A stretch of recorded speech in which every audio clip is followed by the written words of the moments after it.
ഒറ്റയ്ക്ക് എവിടെയെങ്കിലും പുറത്ത് ഫുഡ് കഴിക്കാൻ പോവുകയാണെങ്കിൽ ആദ്യം മനസ്സിൽ ഓർമ്മ വരുന്നത് ഒന്നെങ്കിൽ ചിക്കൻ ബിരിയാണി അല്ലെങ്കിൽ മന്തിയാണ് കേട്ടോ. ഇന്ന് നമ്മൾ എന്തായാലും മന്തി കഴിക്കാനാണ് പോകുന്നത്. ഇവിടുത്തെ ഫേമസ് ആയിട്ടുള്ള ഒരു റെസ്റ്റോറൻ്റ് ആണ് നഹദി മന്തി എന്ന് പറയുന്നത്. സോ ഇവിടെ ഒരുപാട് വെറൈറ്റി ഓഫ് ചിക്കനും മന്തിയൊക്കെ ഉണ്ട് കേട്ടോ. അപ്പം നമ്മൾ മെനു ഒക്കെ കുറേ നേരം തപ്പിയതിന് ശേഷം നമ്മൾ എല്ലാവരും ഓരോന്ന് വെറൈറ്റി പറയാമെന്ന് വിചാരിച്ചു. അങ്ങനെ ഞങ്ങൾ ഓർഡർ കൊടുത്തിട്ടുണ്ട് കേട്ടോ. കുറച്ച് സമയം വെയിറ്റ് ചെയ്തതിന് ശേഷമാണ് ഓർഡർ നമ്മുടെ ടേബിളിലേക്ക് എത്തിയത്. ഈ കാണുന്ന സാധനങ്ങളൊക്കെയാണ് കേട്ടോ നമ്മൾ ഓർഡർ കൊടുത്തിട്ടുണ്ടായത്. റൈസ് നമ്മൾ സെപ്പറേറ്റ് ആയിട്ട് കുറച്ച് കൂടുതൽ മേടിച്ചിട്ടുണ്ടായി.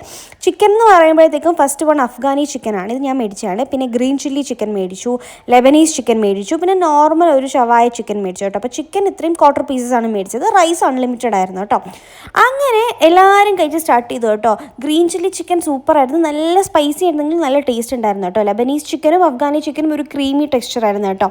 എനിക്ക് അഫ്ഗാനി ചിക്കൻ ഭയങ്കര ഇഷ്ടമാണ്. ആ ഒരു ക്രീമൊക്കെ ആയിട്ട് അതും റൈസും അവരുടെ ആ ഒരു സാലഡും എല്ലാം കൂടെ കൂട്ടി കഴിക്കാൻ ഭയങ്കര ടേസ്റ്റ് ആയിരുന്നു കേട്ടോ. ആ ഒരു മയോ ഒക്കെ പറയുന്നത് സൂപ്പറായിരുന്നു. അവരുടെ ഒരു റെഡ് ചില്ലി എന്തോ ഒരു ഗ്രേവി സംഭവം ഉണ്ടായിരുന്നു കേട്ടോ. അതൊക്കെ കൂടെ മിക്സ് ചെയ്ത് കഴിക്കണം. അയ്യോ അടിപൊളി ടേസ്റ്റ് ആയിരുന്നു. അങ്ങനെ പിന്നെ ഡ്രിങ്ക്സ് ആയിട്ട് നമ്മൾ മൊജിറ്റോ ഒക്കെയാണ് കേട്ടോ മേടിച്ചിട്ടുണ്ടായത്. പാഷൻ ഫ്രൂട്ട്, ലിച്ചി മൊജിറ്റോ ഒക്കെ മേടിച്ചിട്ടുണ്ടായി. അങ്ങനെ ഇതൊക്കെ ഫുഡൊക്കെ കഴിച്ചതിന് ശേഷം ലാസ്റ്റ് നമ്മൾ എന്തെങ്കിലും ഡെസേർട്ട് പറയണമല്ലോ, അങ്ങനെ ഞങ്ങൾ പറഞ്ഞതാണ് കേട്ടോ. ഫസ്റ്റ് എന്ന് പറയുന്നത് ഒരു മിൽക്ക് കേക്കാണ്. അതിൻ്റെ പുറത്ത് ഈ കുനാഫ ഡോവ്, ക്രീം, ന്യൂട്ടലൊക്കെ ഇട്ടിട്ടുള്ള ഒരു സാധനമായിരുന്നു. കുറച്ച് ഹെവി ആയിരുന്നു കേട്ടോ, നല്ല ടേസ്റ്റ് ഉണ്ടായിരുന്നു. ഞാൻ പിന്നെ കുനാഫേൻ്റെ ആളാണ്, ഞാൻ ക്രീമി കുനാഫയാണ് കേട്ടോ പറഞ്ഞിട്ടുണ്ടായത്. അയ്യോ എനിക്ക് കുനാഫ ഭയങ്കര ഇഷ്ടമാണ്. ഇവിടുത്തെ കുനാഫ എന്തോ ഭയങ്കര ടേസ്റ്റായിട്ട് എനിക്ക് തോന്നിയിട്ടുണ്ടായി കേട്ടോ. കുറേയൊക്കെ കഴിച്ചപ്പോൾ മത്ത് പിടിക്കുന്ന പോലെ തോന്നി. എന്തായാലും മനസ്സും വയറും നിറഞ്ഞു.